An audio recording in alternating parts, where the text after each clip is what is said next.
كل سنة وانتم طيبين. يا رب يكون شهر خير وفرح عليكم وتكونوا مبسوطين.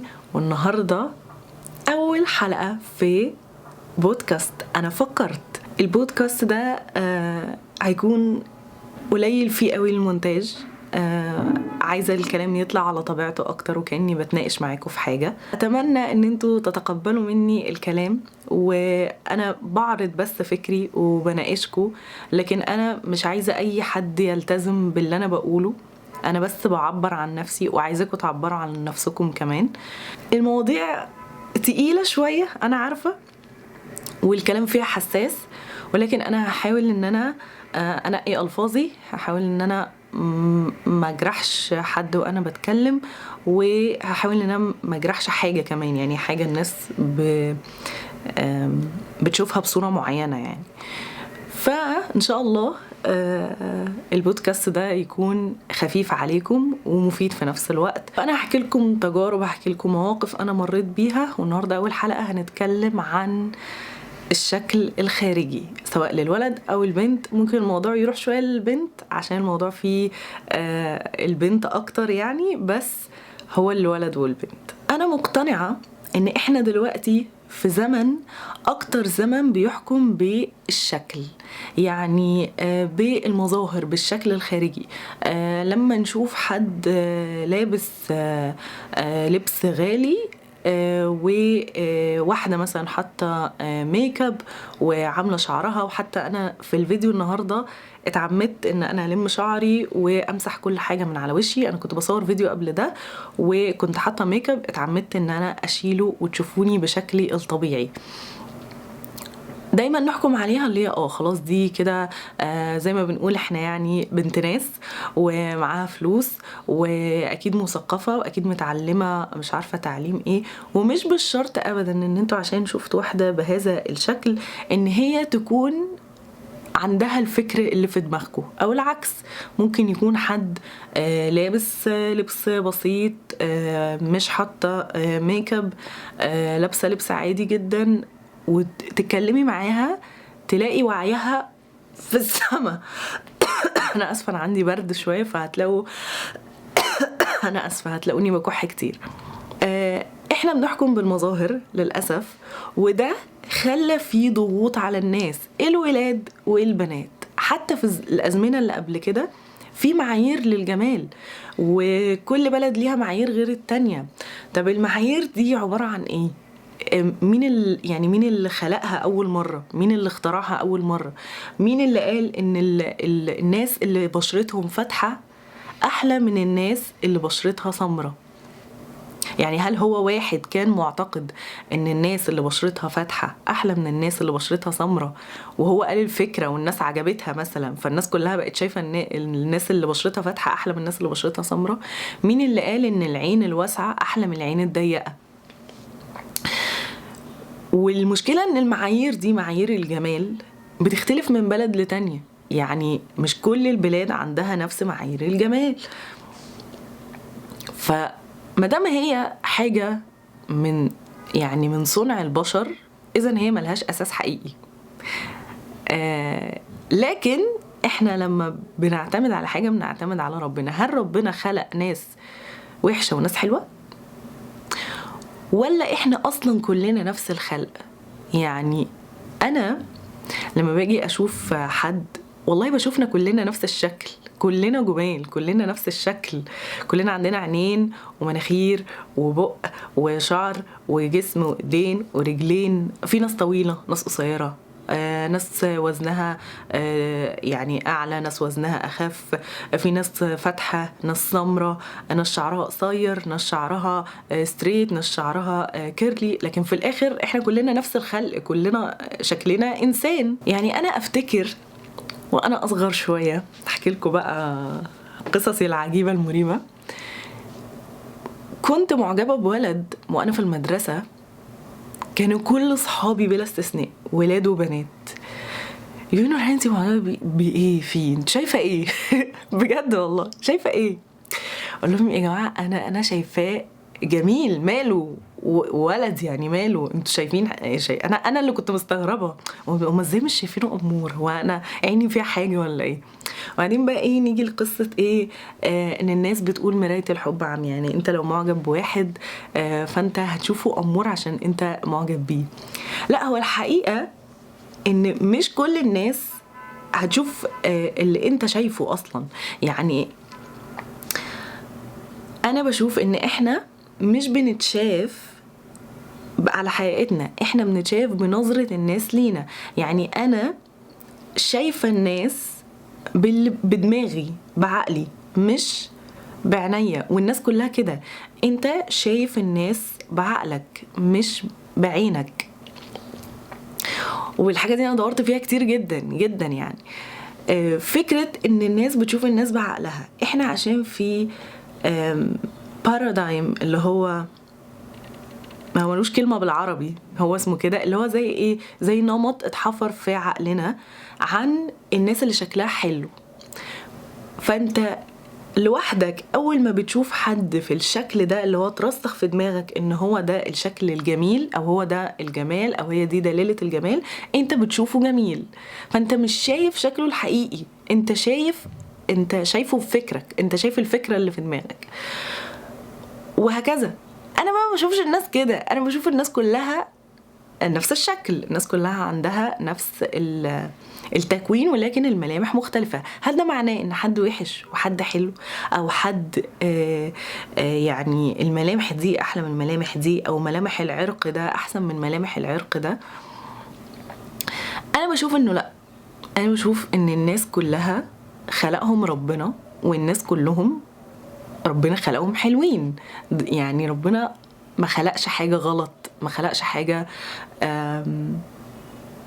وحشة. حتى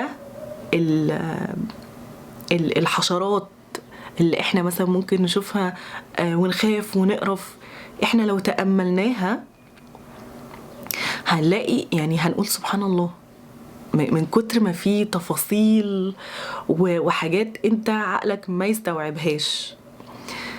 الفراشة مثلا، لو شفتوا الفراشة حتى، يعني انا بخاف جدا من الصرصار، جدا جدا جدا. ماشي، انا بحاول اعالج الحاجة دي عندي، بس فكان في طريقة كده ازاي تعالج فوبيا الحشرات. فايه بقى الطريقة؟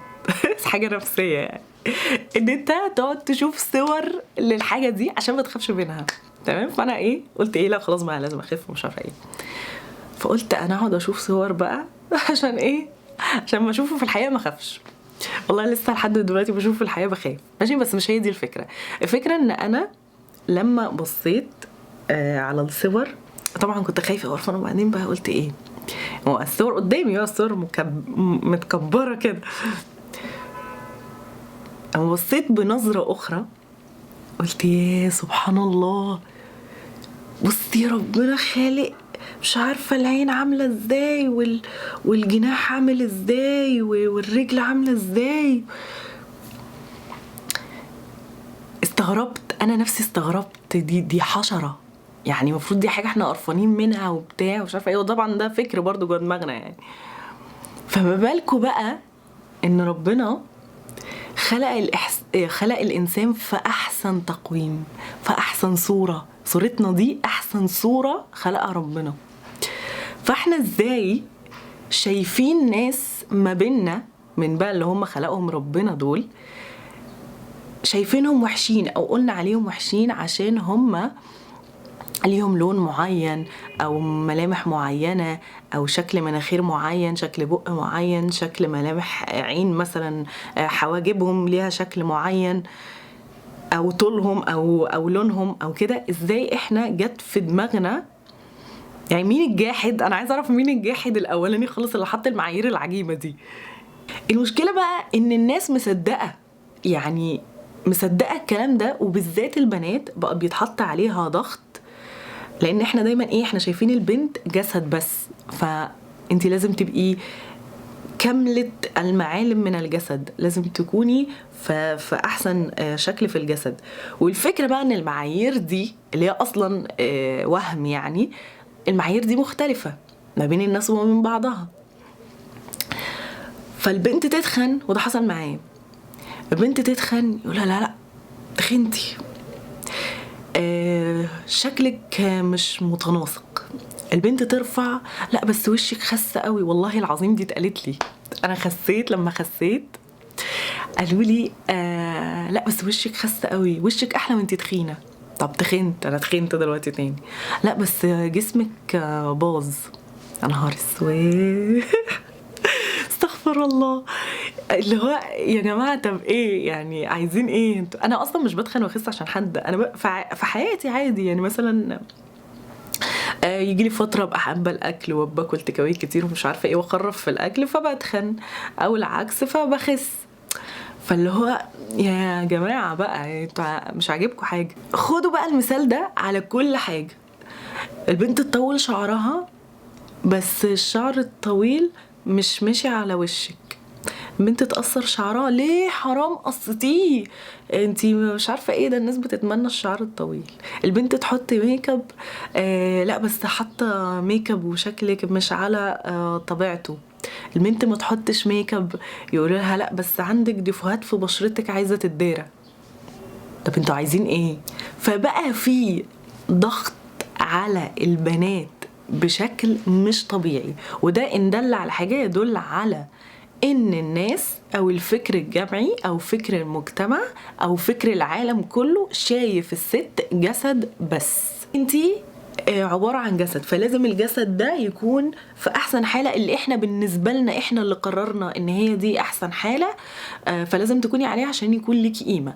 والناحية التانية لو في ناس شايفة معايير تانية فانت لازم تكوني على المعايير دي عشان برضو يكون ليكي قيمة. فهي كل الفكرة انك تخرجي من الفكر الجمعي، ولما تخرجي من فكر الجمعي لازم تفصلي نفسك تماما عن كل شيء حواليكي. انتي مش فلوسك، انتي مش شكلك، انتي مش فكر المجتمع، انتي مش اللي بابا وماما بيفكروا ان هو انتي لوحدك مفصولة عن كل حاجة براكي. لو خرجتي من الفكر الجمعي ده هتتحل 90% من مشاكلك، واكبر مشكلة فيهم هي مشكلة الشكل. وهقولك حاجة كمان، انا نفسي لما عرفتها اتصدمت، ان انتي كمان شايفة نفسك بعقلك، مش شايفة شكلك الحقيقي. فمش بس الناس شايفاكي بعقلهم، لا انتي كمان شايفة نفسك بعقلك. يعني انتي زيك زي باقي البشر، في نموذج اتحفر في عقلك الباطن عن الجمال او عن الشكل الجميل. فانت بتيجي تبصي لنفسك في المراية بتلاقي مثلا ان الشكل الجميل هي العين الواسعة المسحوبة، فانت تبصي في المراية انا اسفة، تلاقي شكلك مش تلاقي شكل عينك مش العين الواسعة المسحوبة، فتقولي على نفسك ان انت عينك شكلها مش حلو من غير ما انت تقولي بالكلام. انت عقلك هيحكم لوحده، هي عملية شغالة لوحدها جواكي. بتبني على كده ان انت مش حلوة، فبيبقى عندك عدم ثقة، ما بيبقاش عندك ثقة في شكلك ولا في نفسك، لان خلاص انا شايفة نفسي وحشة. انت امتى يبقى عندك ثقة من نفسه؟ الناس كلها بتدور انا عايزة ابقى واثقة من نفسي، انا عايزة ابقى واثقة من نفسي، انا ليه مش واثقة في نفسي زي باقي الناس ومش عارفة ايه. لان هو فكرك اللي مخليكي مش واثقة من نفسك. كل حاجة في الدنيا بتبدأ هنا، كل حاجة، حتى الحب اللي بيقولوا ان هو مكانه في القلب بيبدأ هنا. كل حاجة في الدنيا اساسها عقلك، كل حاجة انت شايفاها، كل فكرة، كل وجهة نظر، كل شكل انت شايفاه، كل احساس حتى بتحسي بيه هو اساسه عقلك. الحاجة اللي بتشميها، الريحة دي اساسها عقلك.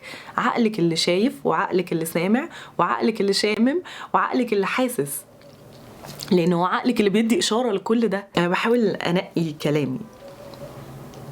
طول ما انتي ما غيرتيش الفكر اللي جوه دماغك، عمر نظرتك لنفسك ولا للناس التانية هتتغير.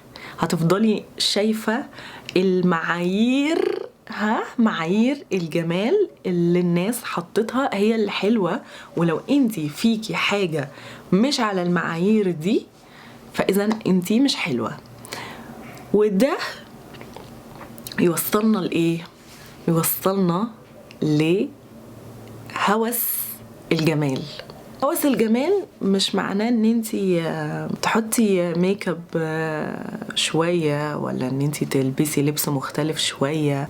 هوس الجمال ان انتي تبقي عايشة كل حياتك، بانية كل حياتك على شكلك. انتي مش همك غير ان انتي تطلعي جميلة في كل الاوقات. وعلى اي اساس جميلة؟ على الاساس اللي انتي بانياه في خيالك. فتروحي تعملي عملية بكذا ألف جنيه، تخشي أوضة عمليات، تاخدي بنج ومستشفى وحقن علشان تغيري ايه بقى؟ يا ريتك بتغيري حاجة كبيرة مثلا عشان تغيري مناخيرك من كده لكده بس. يا فرحتي بجد يعني في حاجات غير منطقية. أنا مش ضد عملية التجميل، لأن لو انتي في حاجة انتي مش مرتاحة معاها في شكلك مع نفسك غيريها.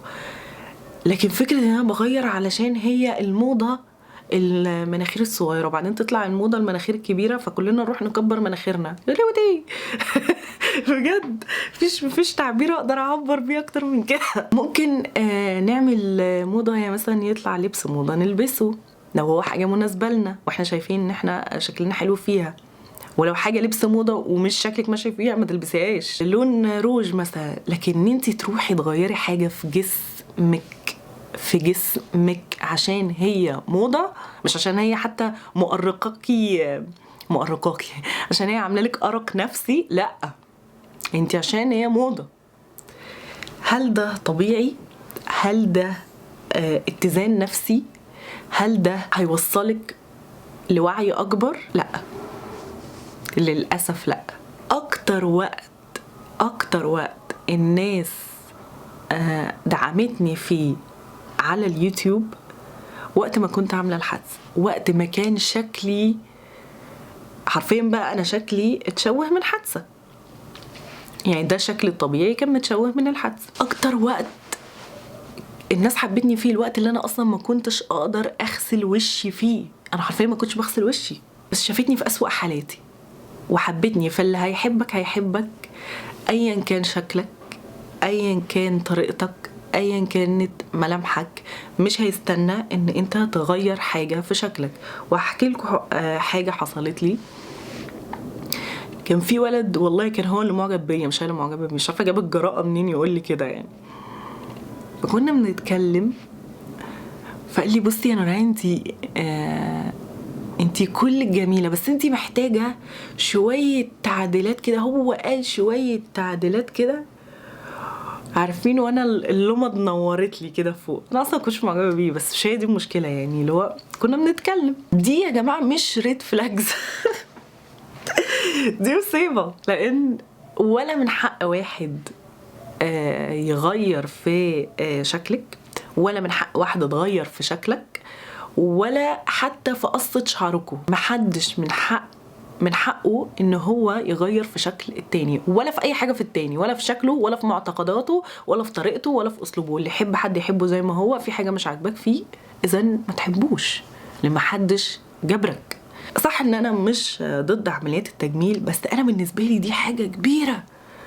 اغير حاجة في شكلي، اخش يعني انا لما عملت الحادثة وكان كان وشي بايظ، يعني قالوا لي ان الدكتور الجراح جاي عشان لو في حاجة في الوش عايزة تتعدل. فتخيلوا ده موقف بجد، ده موقف واحدة حصل لها حاجة شوهتها، يعني هي كانت اصلا عادية وحصل حاجة غيرت في شكلها، بلاش نقول شوهتها، غيرت في شكلها. فهي هتبقى مضطرة لسبب مرضي او شكلي ان هي تغير حاجة في شكلها. ان انا اروح اعمل ده بايدي، يعني ربنا مخليني سليمة ومحافظ عليا ما حصليش حاجة الحمد لله. وعشان حد او عشان موضة او عشان هو الناس شايفة ان مش عارفة ايه احلى، اروح اخش مستشفى واخد بنج واخش اوضة عمليات واتألم ومش عارفة ايه عشان اغير حاجة في شكلي؟ هل احنا للدرجة احنا صورة بس؟ هل الست هي صورة بس؟ ويا ريتها الست بس والله الرجالة كمان بقوا كده. هل الراجل صورة بس؟ هل الست، هل الإنسان أصلا عامة صورة بس، هو شكله بس؟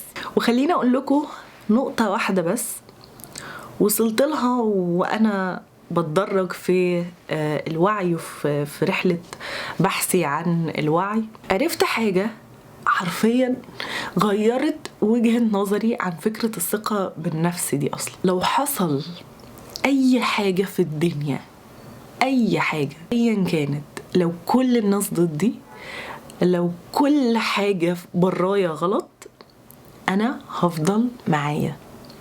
فكرة إن أنت هتفضل مع نفسك مهما حصل تخليك عمرك ما هتقلب على نفسك. يعني عارفين اللي بينتحر ليه؟ هو قلب على نفسه، هو مش عايز يفضل معاها. ففكرة ان انت عايز تفضل مع نفسك مهما حصل، مهما الناس شافتك، مهما اللي بره قالك ايا كان، عمرك في حياتك ما هتفكر اي فكر يضايقك. حتى مش بقى فكرة انا عندي ثقة ولا مش عندي ثقة، انت مش هيجي في بالك فكرة اصلا تضايقك انت نفسك. فدي انا حطيتها اساس في حياتي، غيرت كل حاجة في حياتي. انا معاكي، لو غلطنا هنصلح الغلط، لو عملنا حاجة صح ملناش دعوة باللي بره شايفها صح ولا غلط. لو الناس كلها قالت علينا وحشين، لو الناس كلها قالت عليكي وحشة انا معاكي. لو عملتي حادثة وشكلي اتغير انا هفضل معاكي، هفضل احبك.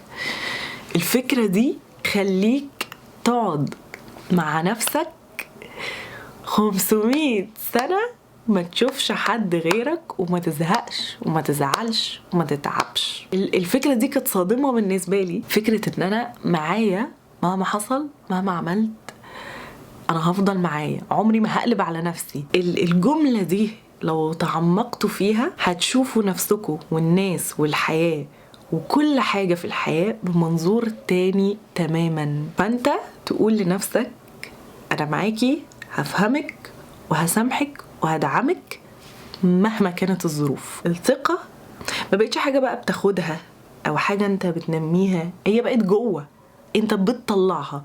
يعني بدل ما تبقى مستقبل للثقة بالنفس، انت بقيت بتطلع الثقة بالنفس.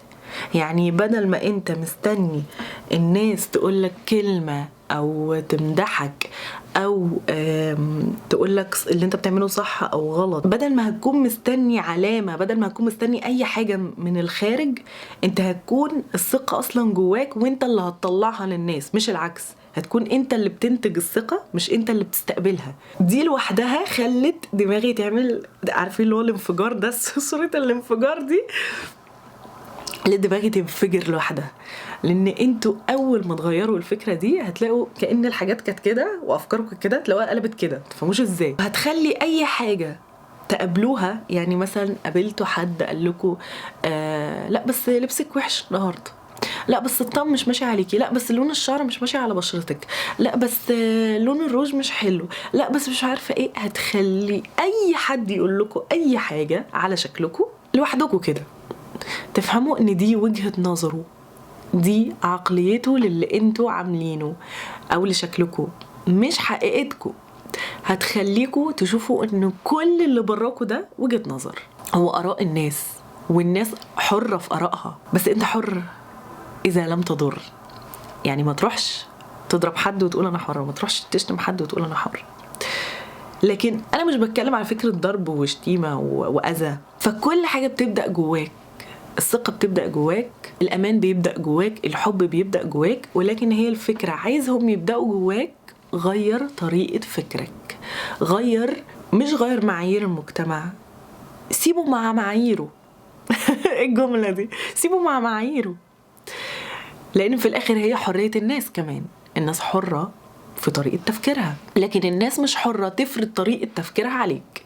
يعني كل واحد حر يفكر زي ما هو عايز، لكن مش حر ان هو يفرض طريقة التفكير دي عليك. زي ما انا قلت لكم في اول الحلقة، انا بناقشكم، انا مش عايزاكم تمشوا ورايا، انا بناقشكم، بعرض الفكرة، بقول فكرة، انت حبيت الفكر ومش مقتنع بيه امشي وراه، مش مقتنع انت كمان حر تقول فكرك، حر. لكن انا مش حرة ان انا اشتم الناس اللي بتفكر غير فكري، لكن انا حرة اقوله، لكن مش حرة ان انا اذي الناس التانية. هل ده كله بقى وفكرة الثقة وان انا مع نفسي ومعايير المجتمع وكل ده، هل ده ضد ان الشخص يهتم بنفسه؟ لا طبعا، اكيد مش انا اللي اقول لكم كده، يعني انتوا عارفين ان انا بهتم بنفسي. انك تهتم بنفسك لنفسك شيء، انك تلبس اللي انت بتحبه، انك تحطي ميك اب، انك تقصي شعرك القصه اللي انت حباها، انك تخسي او تتخني، انك تغيري ستايل لبسك، كل ده لو لنفسك ده اسمه اهتمام بالنفس. كل ده لو لغيرك ده اسمه السير ورا الجماعه، ده اسمه ان انتي بتغيري في نفسك عشان غيرك. والمشكلة بقى ان عمر غيرك ما هيرضى، عمر غيرك هيشوفك زي ما انتي عايزة غيرك يشوفك. يعني وحتى لو حد شايفك كده، ده مش معناه ان كل الناس هتشوفك كده، لان الناس مختلفة، احنا ربنا خلقنا مختلفين، كل واحد بيحب حاجة معينة. فلو 10 شافوكي حلوة، في 10 قصادهم هيشوفوكي مش حلوة. عمر الناس ما هتتفق عليك. يعني انا اسفة، استغفر الله يا رب، الناس ما اتفقتش على ربنا، هل هيتفقوا على شخص زيهم زيه؟ اكيد لا. فشيلوا من على اكتافكم عبء ان الناس تكون معجبة بيكم، انتوا تكونوا معجبين بنفسكم. مش معناه برضو ان انتوا تكونوا مهملين في نفسكم ما بتستحموش، لان دي النظافة شيء، والشكل والتغيير ومش عارفه ايه ده شيء تاني. لكن طبعا الناس كلها ولاد وبنات وكبار وصغيرين، لازم نكون نضاف. طول عمري عندي ثقه بنفسي، يعني مش عايزه اقول كده، بس كان بيجيلي اوقات واحس اللي هو لما مثلا يعني اعجب بولد وهو ما يعجبش بيا، ما كنتش بفكر ان هو ده طبيعي، يعني هو مش شرط ان هو يعجب بيا، لا كنت بفكر اللي هو مثلا ليه، هو انا وحشه ولا ايه؟ ده وانا اصغر يعني. انا ما اتسبش، انا ما فيش واحد يرفضني، لان انا كنت بفكر بطريقه سطحيه، كنت لسه ما وسعتش وعي. فلما وسعت وعي انا استوعبت ان عادي جدا الشخص يترفض، عادي جدا انك تحب حد وما يحبكش، او تعجب بحد وما يعجبش بيك. دي مش مشكلة في شكلك، ولا مشكلة في عقلك، ولا مشكلة في طريقتك، ولا مشكلة في الشخص التاني، هو عادي. انت مش على البارادايم اللي عند الشخص ده. ونفس الفكرة بالعكس، لو حد اعجب بيك وانت ما عجبتش بيه، ده مش معناه ان هو عيب فيه، هي نفس الفكرة، ان الشخص ده مش على البارادايم بتاعي، او مش على الصورة العقلية والجسدية والفكرية والطريقة وكل حاجة اللي انا حباها او اللي انا متبرمجة عليها. اللي هنطلع منه من كل الحلقة دي، كون مع نفسك مهما حصل، قول لنفسك انا معاكي، انا مسامحك، انا فاهمك، انا هدعمك مهما حصل برانا، احنا الاتنين مع بعض مهما حصل برانا. وبكده تكون خلصت الحلقة النهاردة، وان شاء الله اشوفكم على خير في الحلقة الجاية.